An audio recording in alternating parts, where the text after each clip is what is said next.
오늘 저는 고린도후서 8장 1절에서부터 15절의 말씀을 가지고 부요한 삶이라는 제목을 통하여 여러분과 하나님의 말씀을 증거하고자 합니다. 사람들은 대부분 부요한 삶을 살기 원합니다. 그래서 잘 살길 원하고 또 부자가 되길 원합니다. 그런데 현재 우리나라는 전 세계적으로 봤을 때 아주 잘 사는 나라에 속합니다. 얼마나 잘 사는지 우리나라 반만년 역사, 5천년 역사 중에서 이때와 같이 가장 잘 사는 때가 없었습니다. 과거에는 두 끼 먹을 수 없어서 한 끼 먹은 적도 있었는데 이제는 세 끼를 먹고도 더 먹을 수 있는 시대가 되었습니다. 너무 많이 먹어서 비만이나 대사증후군으로 많은 사람들이 힘들어 할 때가 있습니다. 그런데 이 현재에는 우리가 왕 같은 삶을 산다고 볼 수가 있습니다.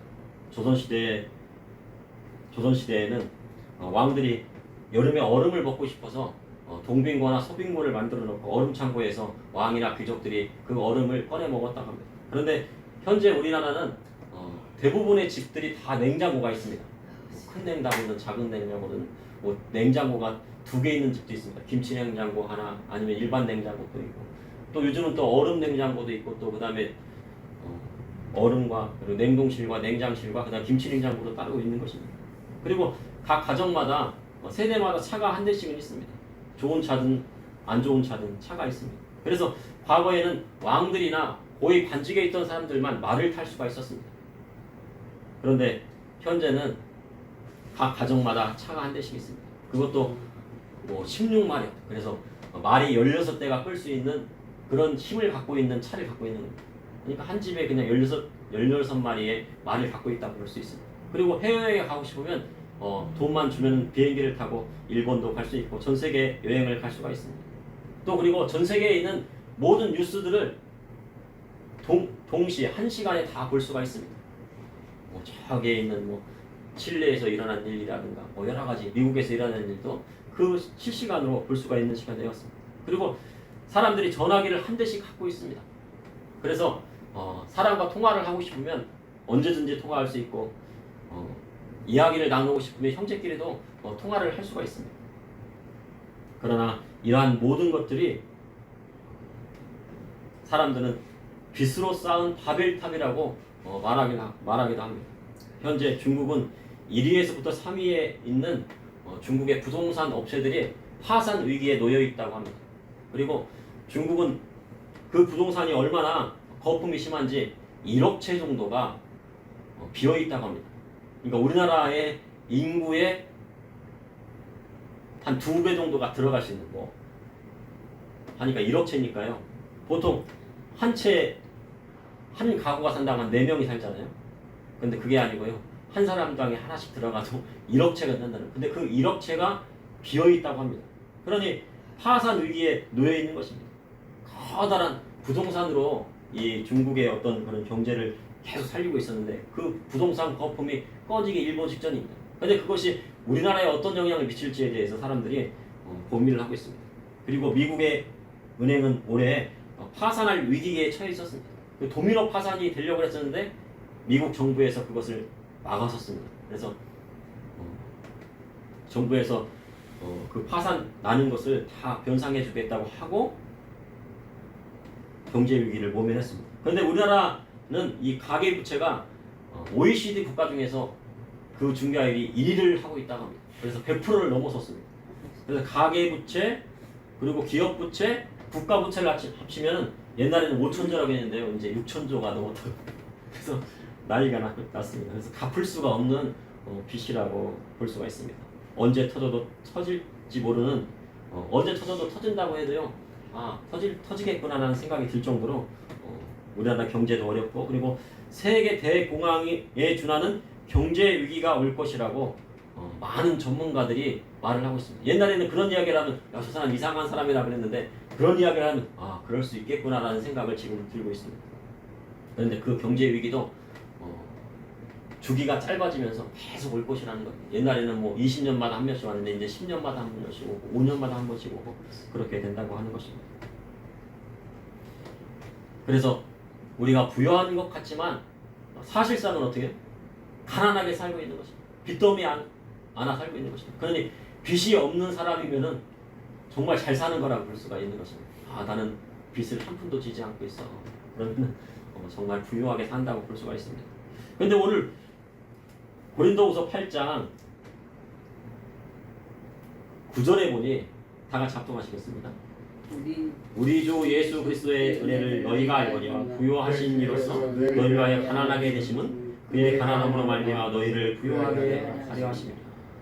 오늘 본문의 말씀 중 9절에 보니까 예수님께서 부유하신 이로써 가난하게 되신 것은 우리의 가난함을 부욕해 하시기 위함이라고 사도 바울은 말씀을 하고 있습니다. 그래서 예수님께서 가난하게 되신 것은 우리로 부유한 삶을 살게 하시기 위한 것이라고 기록하고 있는 것입니다. 예수님께서는 이 땅에 2000년 전 이 땅에 오셨는데 창조주 하나님으로 온 우주 만물을 창조하신 하나님께서 말씀이 육신이 되어서 이 땅에 오신 분이 바로 누구십니까? 예수님이십니다. 그 예수님이 이 땅에 오셨으면요 정말 왕궁에서 태어나야 되는데 어디서 태어나셨습니까? 마국간에서 태어나셨습니다. 그것도 누일 곳이 없어가지고요 강보에 싸가지고 말구이에 누우셨습니다. 그러니 얼마나 가난하게 태어나신 것입니다.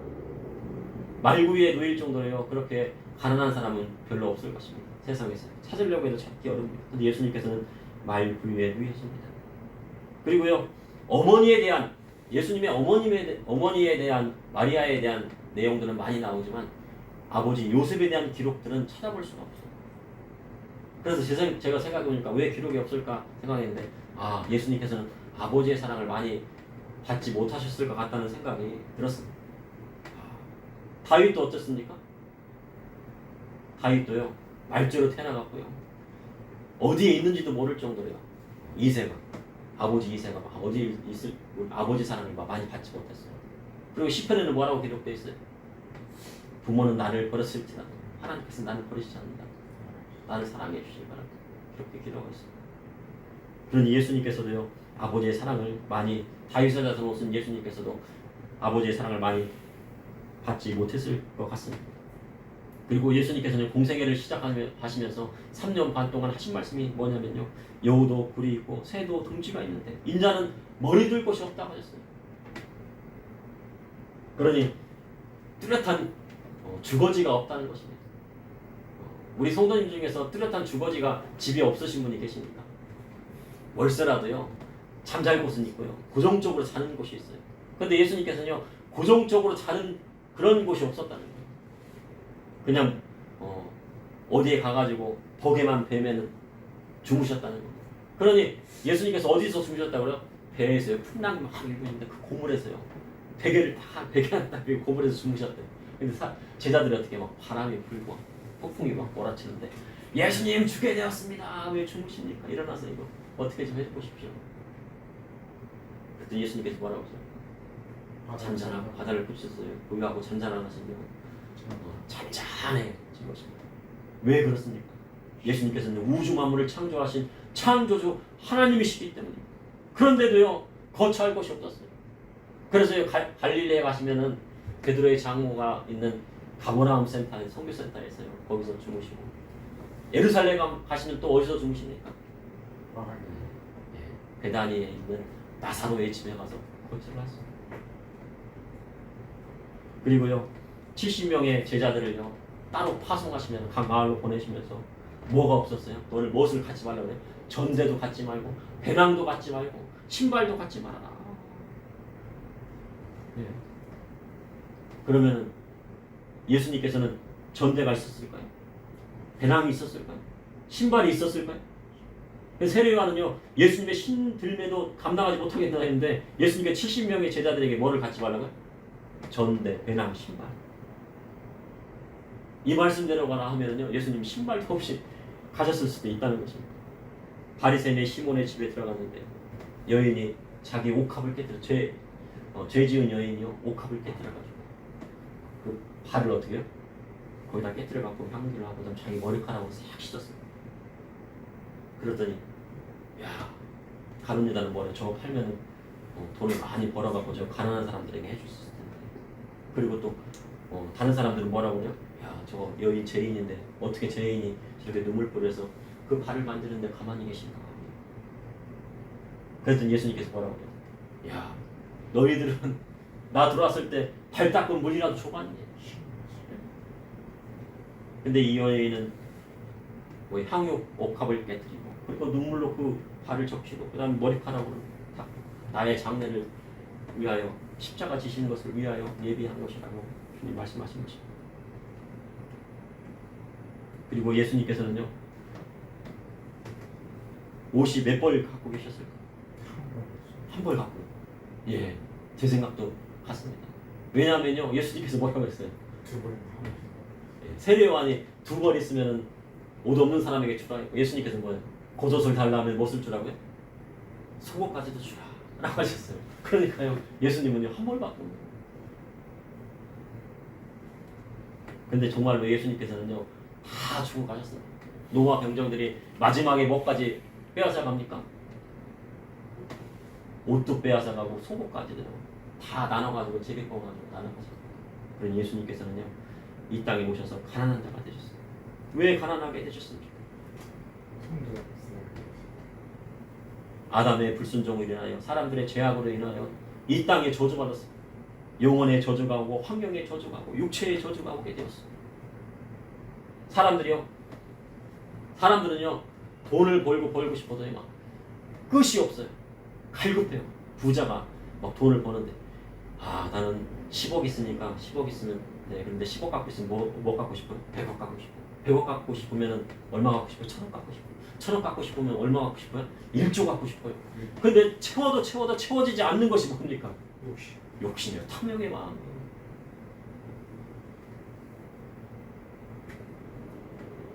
이러한 것들은 뭐예요? 바로 영혼의 저주가 왔기 때문에. 근데 그 영혼의 저주를 깨트리시러 누가 오셨습니까? 예수님께서 이 땅에 오신 것입니다. 가난하고 환경에 저주가 있어요. 부잣집에 태어나면 좋겠지만 가난한 집에 태어나면 어떻게 해요? 보통요 가난한 집에 태어나서요 교육을 잘 받지 못하면요 그 사람이 나이가 들어도 가난한 경우들이 많이 있다고 합니다.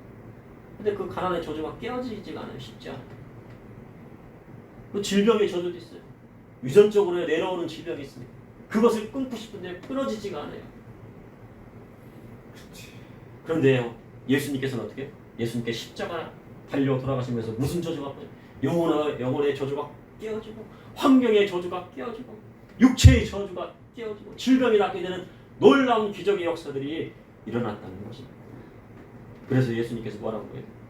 예수님 사도바는 뭐라고 해요? 너희를 위하여 가난하게 되시는 그의 가난함으로 말미암아 너희를 부요하게 하려 하심이라고 주님 말씀을 주신 것입니다. 그것을 믿으십니까? 그것이 믿음입니다.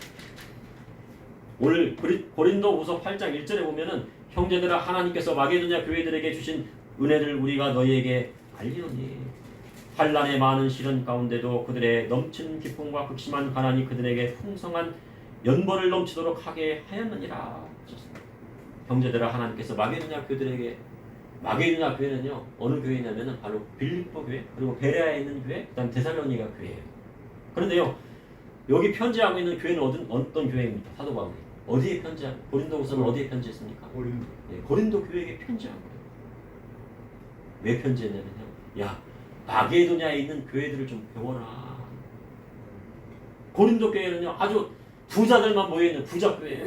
아주 대형 지금으로 말하는 대형 교회라고 볼 수가 있어요. 그런데 마게도냐에 있는 교회는 뭐예요? 작은 교회들이에요. 빌립보 교회. 거기는요 경제적인 어려움들이 막 있고요. 그리고 또요 교회도 작을 뿐더러 그 다음에 거기다 핍박들이 막 심해요. 예수 믿으면 핍박이 심해가지고 경제활동, 사회활동이 안 되는 지역이에요. 그러니까 돈이 있습니까? 없습니까?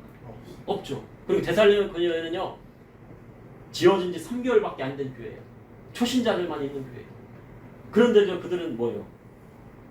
하나님 사랑을 얼마나 뜨겁게 하는지 정말 뜨겁게 사랑합니다. 근데 그 교회에서 많은 환난과 시련 가운데 있으면서도 불구하고 넘치는 기쁨과 극심한 가난이 그들의 풍성한 연보를 그러니까요 헌금을 많이 냈다는 거예요. 연보라는 것은요 순수하게 내는 헌금이라고 볼 수가 있습니다. 순수하게 내는 헌금이다.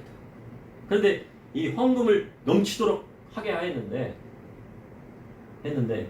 이 헌금은 왜 했냐면요, 바로 에루살렘에 큰 기근이 왔어요. 근데 에루살렘 교회는요, 어떤 교회냐면은 교회 다닌다고 하게 되면요, 거의 출교를 당해요. 유대 교회에서 출교를 당해 돼서 친척들하고도 완전히 외톨이가 되고 경제적으로 사회적으로 그냥 매장이 되니까 가난이 오게 되는 거예요. 그런데도 불구하고 예수 믿는 사람끼리 서로 도왔지만 기근이 오니까 어떻게 해요? 먹고 살 수가 없는 거예요. 그래가지고요, 누가 먼저 헌금을 냈어요? 고린도 교회에서 먼저 헌금을 했어요. 야, 우리 예루살렘 교회를 돕자. 그래가지고요, 헌금을 하기 시작했는데, 그래서 이제 헌금을 했는데, 근데 갑자기 그것이 중단되었습니다. 왜 중단되었냐면 고린도 교회에 거짓 교사가 들어오게 된 거예요. 그 교직 교사들이 뭐라고 그래요? 야, 바울 제 말이야. 바울 저 사람 말이야. 헌금 걷어가지고 자기가 쓰려고 그래.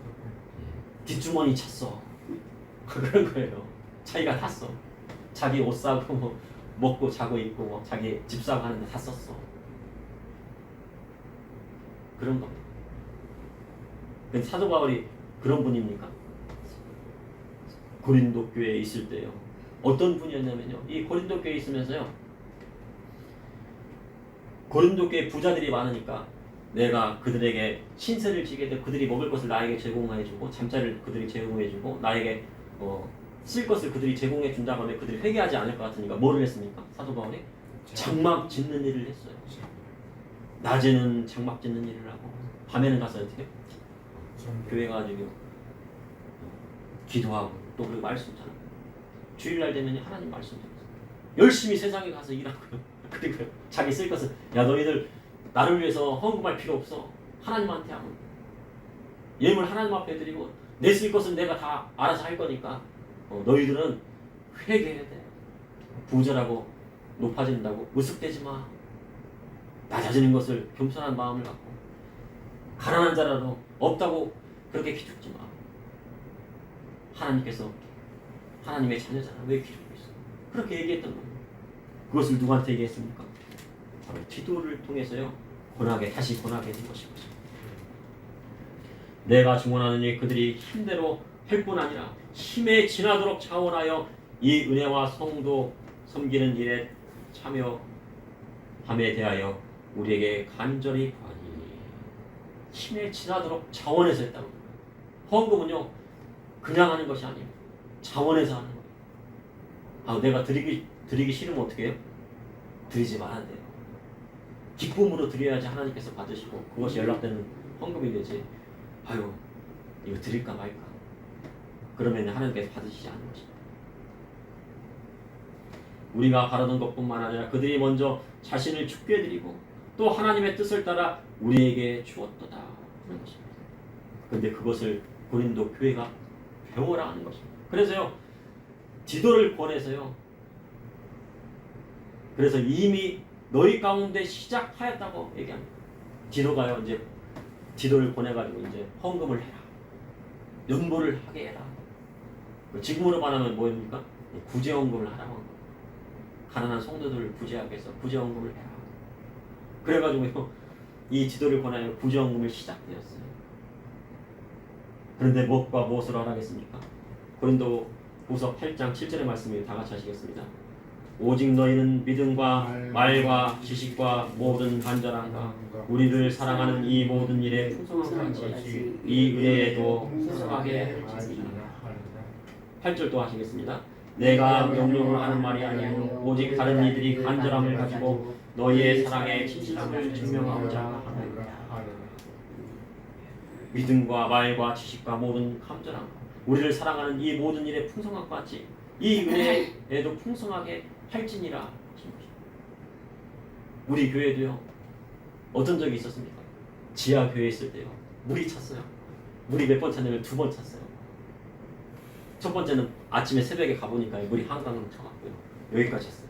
그래가지고 야, 이거 강대상이 둥둥 떠다니고 냉장고가 둥둥 떠다니고 그래서 어떻게 치워가지고 다 하랬더니 안 되겠더라고요. 두 번째는요. 어느 날 제가 청소를 하고 있는데 물이 막 스며들고 있는 거예요. 잘못하면 이거 큰일 날 거야. 그래서 뛰쳐나왔어요. 그래갖고 교회를 문 닫을 뻔했습니다. 야 이거 교회를 문 닫을 지경이 된 거예요.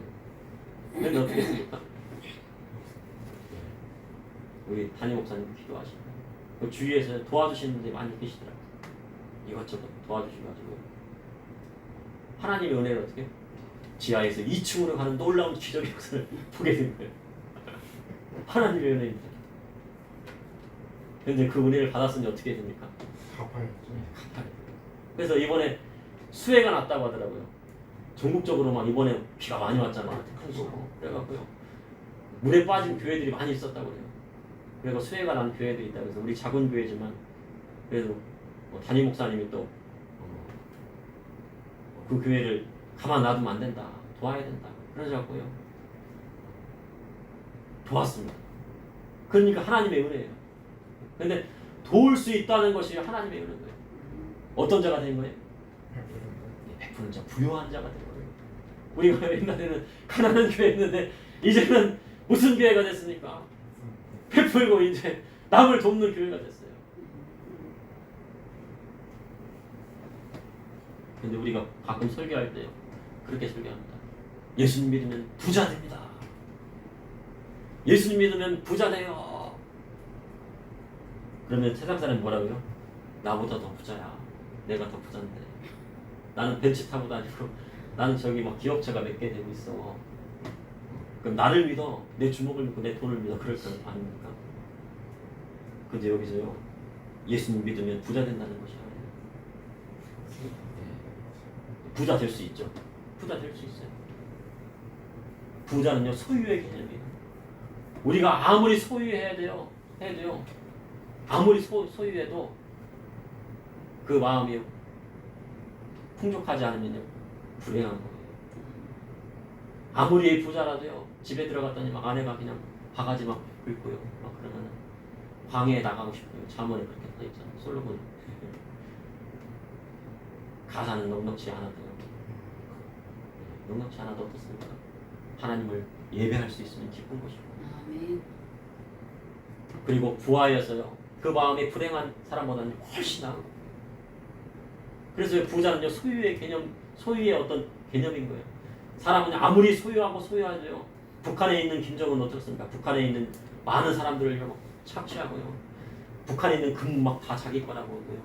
그 다음에 막 뭐예요? 달러를 막 벌라고 해서 그 달러 다 자기가 막 쓰고 막 그럽니다. 그런데도 그 마음은 어떻습니까? 강박하고요. 언제 죽을지 몰라요. 언제 막 저 미국에서요 전략폭기가 이래서 평양을 막 때릴까 하고요. 지금 잠도 못 자요. 그러니까 누구를 데리고 다녀요? 김정은이가? 예, 자기 딸을 데리고 다녀요. 왜요? 딸이 있으면 안 죽일까 봐. 전문가들이 그러니까 마음이 불안하고 잠이 안 오니까 뭘로 사는 거예요? 술로 사는 거예요. 건강이 안 좋아지고 막 비만하게 되는 거죠. 구절에 우리 주 예수 그리스도의 은혜를 너희가 알거니와 부요하신 이로써 너희를 위하여 가난하게 되시는 그의 가난함으로 말미암아 너희를 부요하게 하려 하십니다. 부자 된다고 하는 그런 뜻보다는요 마음을 부요하게 하신다는 거예요. 비천에 처할 줄도 알고 풍요에 처할 줄도 알고 일체에 자족하는 마음을 배우게 된 거예요. 다른 사람들은 아무리 부자라도 빚이 많아가지고 요즘 막 영끌하고 막 해갖고요 막 40호 아파트가 있어도요 그 빚 이자 갚느라고요 머리가 막 아프고 잠이 안 와요. 그거보다 어떻게 빚이 없으니까 나는 오늘도 빚이 없으니까 다리 쭉 뻗고 잘 수 있구나. 마음이 어떡합니까? 마음이 부유해졌어요. 그러니까 사도 바울이 말하는 부유함은 뭡니까? 마음의 부유함. 그것은 누가 주시는 거예요? 예수님께서 주시는 거고요. 그 마음의 부유함은요 바로 예수님의 그 성품에 들어있는 거죠. 이 일에 관하여 나의 뜻을 알리노니 이 일은 너희에게 유익함이라. 너희가 1년 전에 행하기를 먼저 시작할 뿐만 아니라 원하기도 하였은지 이제 하던 일을 성취할지니 마음에 원하던 것 같이 완성하되 있는 대로 하라. 1년 전에 시작을 했는데 너희들이 먼저 시작했잖니. 먼저 시작해가지고 했는데 왜 중간에 그만두고 빌립보 교회나 그리고 베레아 교회나 데살로니가 교회는 열심히 해가지고 이제 어떻게 된 거예요? 이제 고린도 교회는 옛날에 처음에 시작했을 때 많이 했는데요. 이제 안 하니까 줄어들고 빌립보 교회, 베레아 교회, 마게도냐 교회는 어떻게 해요? 쭉 올라갔잖아요. 그러니까 차이가 나는 거죠. 그러니까 있는 대로 해라. 할 마음이 있으면 있는 대로 받으실 터이요 없는 것은 받지 아니하시리라 하신 것입니다. 없는데 억지로 하는 건 아니에요. 없는데 막 카드빚 내가지고 하는 거 아니에요. 어떤 분은 그러더라고요. 저 오늘 헌금 안 가져왔는데 10,000원만 꿔주면 안 돼요? 안 돼요. 예. 예. 있으면 있는 대로 하고 없으면 없는 대로 하는 것이 하나님 뜻이에요. 없어도 됩니다. 없어도 안 되는데 하나님께서 그 마음이 있으면 어떻게 합니까? 받으시는 거예요.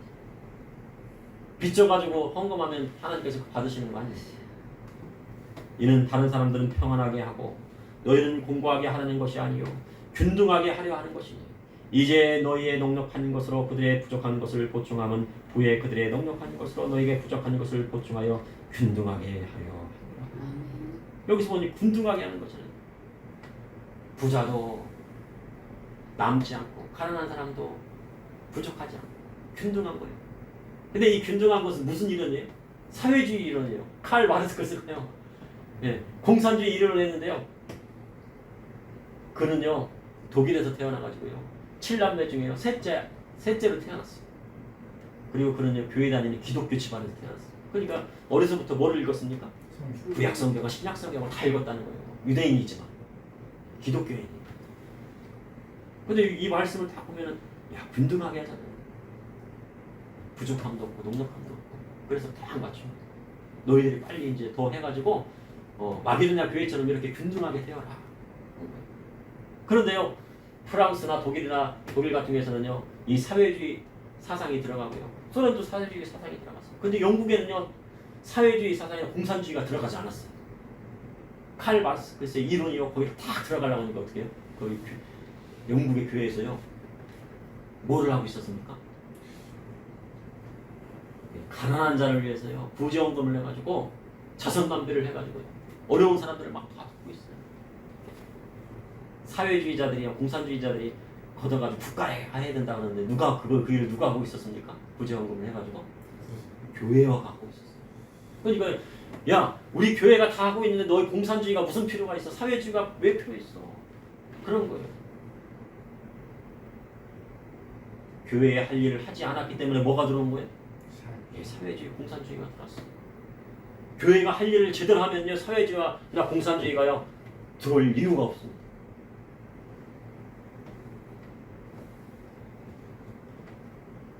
고린도후서 8장 15절에 기록된 것 같이 많이 거둔 자도 남지 아니하였고 적게 거둔 자도 모자라지 아니하였느니라. 출애굽기에 나온 말씀입니다. 하나님께서 만나를 보내주셨어요. 배고프다 보니 만나를 보내주셨는데 사람들이 막 가가지고 거둡니다. 어떤 사람은요 많이 거뒀어요. 야 나는 많이 먹으니까 많이 먹어. 어떤 사람은 적게 거둬요. 적게 먹으면 적게 먹어. 그래서 나중에 가져오니까 오멜에 달아보니까 어떻습니까? 많이 거둔 자도 남지 않고 적게 거둔 자도 부족하며 그것이 하나님의 그래서 앞으로 전 세계적인 세계 경제 대공황에 준하는 경제 위기가 올 수 있다고도 말해요. 그래서 어떻게 해야 됩니까? 앞으로는 환란을 이겨내려면요 교회가요 서로 도와야 돼요. 교회가 교회끼리 서로 연합해갖고 도와주고 교회가 교회끼리 도와주고 아이고 저희 뭐 구청에서 좀 도와주세요. 동사무에서 우리 교회 좀 도와주세요. 그러면 되겠습니까? 안 됐습니까? 그러면 그 동사무소나 구청에 있는 직원들이 야 저 사람들 봐가지고 하나님 믿는다고 하더니 동사무소에서 의시하고 있네. 구청에서 의시하고 있네. 돈 달라고 하네. 그럼 되겠어요? 안 되겠죠. 그러면 어떻게 거기에 있는 공무원들은 어떻게 회개를 시키겠습니까? 그러니까 교회는 누구끼리 연합해야 돼요? 교회끼리 연합. 형제는 어떻게 해요? 가족은 가족끼리 연합해야 돼요. 그리고요 믿는 사람들은 어떻게 해요? 믿는 사람들은 믿는 사람끼리 또 연합해야 돼요. 그렇게 하면요 너무 넘치는 것도 없고 부족한 것도 균등하게 이루어지는 하나님 나라가 이루어지는 거예요. 그것이 바로 어디에서 이루어졌습니까? 초대교회. 초대교회에서 이루어진 거죠. 근데 지금은요 그것이 어렵다고 말해요 사람들. 야 그것은 옛날 초대교회에 있던 거지 이단들이 하는 거야. 막 그렇게 얘기를 하게 됩니다. 그런데 나중에요 정말 심각한 경제 위기가 오고요 부유하고 경제적인 풍요함을 내고 있었을 때 괜찮은데요. 경제 위기가 오고 전쟁이 나고 일어나고 그러면요 서로 돕지 않으면요 살아날 수 없는 때가 옵니다. 그런 때가 어떤 때? 바로 7년 대환란의 때인 것입니다. 근데 그 전에 어떻게 해야 됩니까? 주님 만나야겠죠. 잠시 기도하시겠습니다. 사랑해 주님 오늘도 감사합니다. 주님의 사랑과 은혜로 이렇게 오늘 하나님의 말씀을 허락하여 주시고 금요일 예배로 나아가게 하여 주심을 감사합니다. 주님께서 부유한 이로써 우리를 위하여 가난하게 되심은 우리의 가난함으로 말미암아 부유하게 하심이라고 하셨습니다. 주님 감사합니다. 우리 마음 가운데 성령님 찾아오셔서 부유한 마음을 허락하여 주시니 감사합니다. 이제 주님의 그 말씀에 따라서 하나님 말씀에 따라서 베풀고 대접하는 자가 되게 하여 주시고 구워주고 구워주어도 부족함이 없도록 하여 주시고 주님의 은혜로 섬기는 자가 될 수 있도록 인도하여 주시옵소서. 또한 부한 자가 될지라도 부자가 된다고 할지라도 욕과 같이 겸손한 마음을 허락하여 주시고 아리마대의 요셉과 같이 겸손한 마음을 허락하여 주시고 인도하여 주시옵소서.